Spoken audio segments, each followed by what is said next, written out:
Okay, today we're going to take a look at problem number 77 out of the textbook.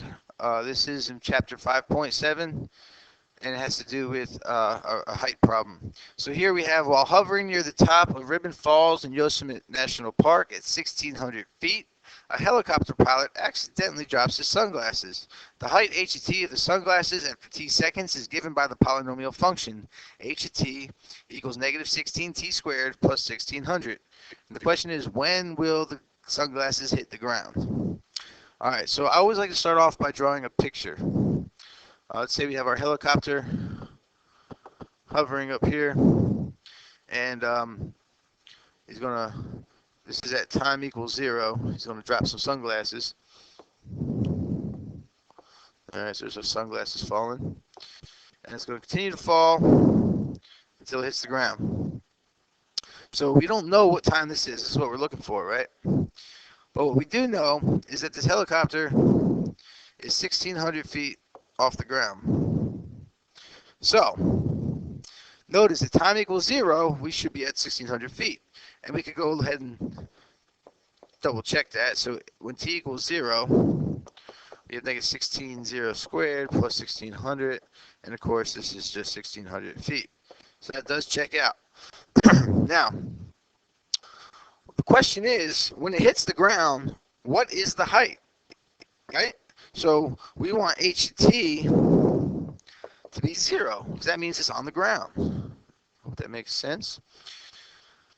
Therefore, we can go ahead and substitute in our formula 0 equals negative 16t squared plus 1,600.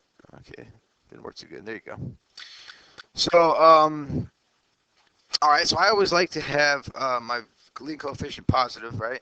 And I also like to have them on the left-hand side. So I'm going to go ahead and add 16t squared to both sides. And I'm going to subtract 1,600 from both sides. And then that will be equal to 0. So that looks a lot nicer for me. So we look for a greatest common factor. We can see it's 16. I go ahead and factor out that 16. And what that leaves me with is t squared minus 100, which is a good thing because that's the difference of two perfect squares. But before we get there, we can get rid of this 16 by dividing both sides by it. Again, preserving equality. And here, 0 divided by 16 is just 0. So it becomes an easier problem. We're trying to find when t squared minus 100 is equal to 0. So remember, this is the difference of two perfect squares. So when you have that, we have a formula that says it's just a plus b times a minus b.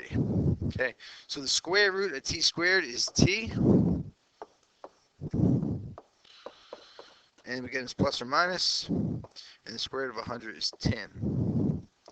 Now the zero property multiplication is going to say, well, if this factor right here was equal to 0, then I would have 0 times this quantity, but it doesn't matter what this quantity is because anything times 0 is 0. So that would be satisfy it. So if we said t plus 10 equal to 0, we subtract 10 from both sides, then we get t equals negative 10 seconds. Well, does that answer make any sense? Again, going up to our picture, we started at t equals 0, and we fell, and time's going to move forward, right? We're not in a time machine. We're not moving backwards in time as it's falling to the ground. So this solution is no good. Okay, so we can go ahead and just X that out. Invalid.